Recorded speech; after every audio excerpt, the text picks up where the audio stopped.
One of my cousins, and perhaps told the story here. My uncle didn't have much education. Always longed for that his children get educated. He sent this boy to US. Had money. Was sending him money regularly. Next, the boy bought a Lincoln Continental, was cruising. Next, he had some little problem, and somebody introduced him to drugs. He got into drugs. He got hooked. The money they were sending from home couldn't finance the drug.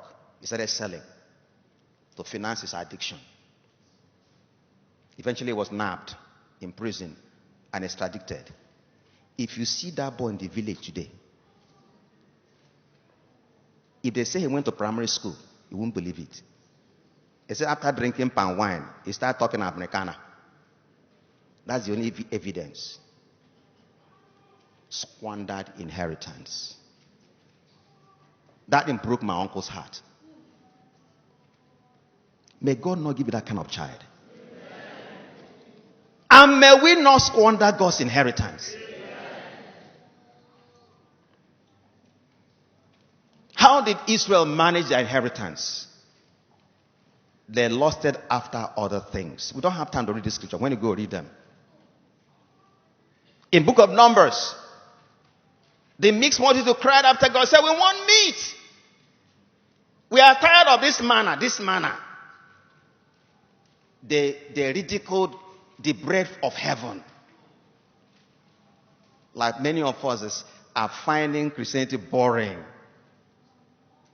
Is it only church? Is it only church? We belittle the bread of heaven, Jesus himself. It's only this manna. They lost it after meat. They worship idols. Remember when Moses started a little bit in the mountain? And they said, we don't know what has happened to this Moses. Call Aaron. We want another God to lead us. We don't know what happened to Moses. And Aaron said, okay, bring your necklaces. Bring everything. The brothers. Aaron said, I threw it into the fire. And a bronze came out.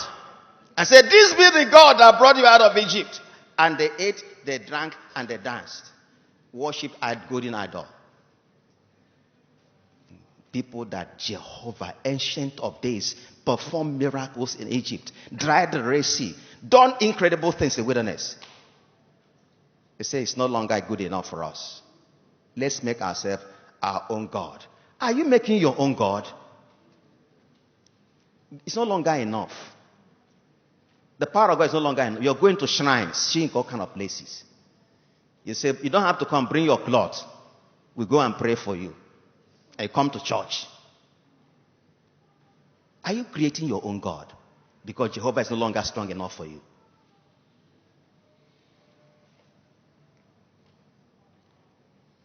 They committed fornication. Fornication, not only physical fornication, but each time we dabble and meddle with worshiping other gods, we are committing spiritual fornication. I hear so many young people today and there. Today, it said, before you marry, you must test yourselves. How will you know? How will you get experience? Said you test yourselves. And they are Christian. My friend is involved in counseling young people. And they confess openly. It's a practice to sleep around before you get married, to sample. And by the process of sampling, some of our girls have been ruined. Ruined. Because we will not follow God's principles.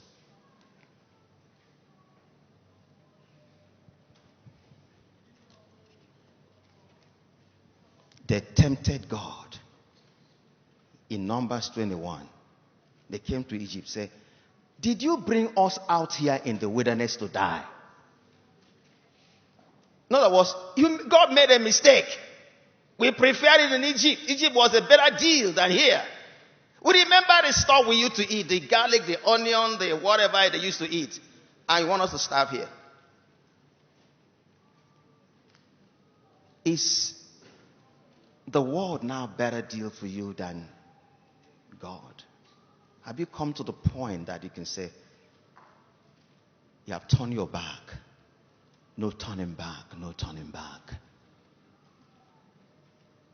Do you see how one eye in church, one eye in the world, how it used to be? The nightclubs, the hanging out with bobos, the chilling out, the stuff you used to do. Swap your wives and do some crazy things, you remember the excitement. It's boring in here. If Christianity is boring, you're still swimming in shallow waters. Ankle deep. But I say knee deep. I say hip deep. I say shoulder deep. There's water to swim. I invite you this morning. If Christianity is getting boring, come swim. Let's swim. That's more. Jesus is